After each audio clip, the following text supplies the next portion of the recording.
Cambodia ও থাইল্যান্ডের মধ্যে টানা 2 সপ্তাহের বেশি সময় ধরে চলা সামরিক উত্তেজনার মধ্যেই সীমান্ত এলাকায় হিন্দু দেবতা বিষ্ণুর একটি মূর্তি ভাঙার ঘটনায় তীব্র প্রতিক্রিয়া জানিয়েছে ভারত। ঘটনাটিকে অসম্মানজনক আখ্যা দিয়ে নয়াদিল্লি বলেছে, এতে বিশ্বজুড়ে বিষ্ণু ভক্তদের ধর্মীয় অনুভূতিতে আঘাত লেগেছে।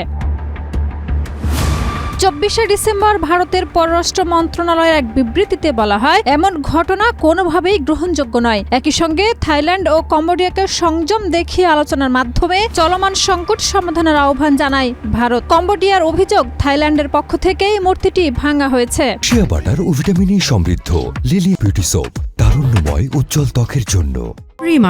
ভারতীয় সংবাদ মাধ্যম এনডিটিভির তথ্য মতে কম্বোডিয়ার প্রিয়া বিহার প্রদেশের মুখপাত্র লিম চান পানহা জানিয়েছেন, 2014 সালে নির্মিত এই বিষ্ণু মূর্তিটি থাইল্যান্ড সীমান্ত থেকে প্রায় 100 মিটার ভেতরে কম্বোডিয়ার আনসেস এলাকায় অবস্থিত ছিল।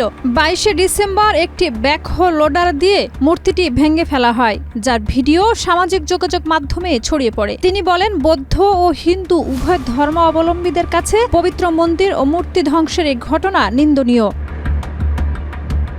ভারতের পররাষ্ট্র মন্ত্রণালয়ের মুখপাত্র রণধীর জয়সওয়াল বলেন, হিন্দু ও বৌদ্ধ দেবতারা এই অঞ্চলের বহু মানুষের কাছে পূজনীয় এবং এটি এক যৌথ সভ্যতা ও সাংস্কৃতিক ঐতিহ্যের অংশ। তিনি আরও প্রাণহানি, সম্পত্তি ও ঐতিহ্যের ক্ষতি এড়াতে দুই দেশকে কূটনৈতিক আলোচনার পথে ফেরার আহ্বান জানান।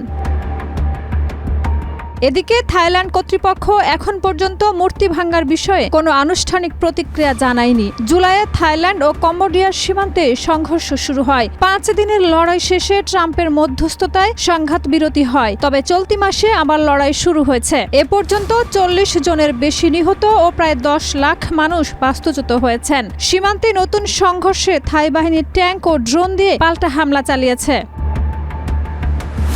শাহিদা রুবি, মাই টিভি।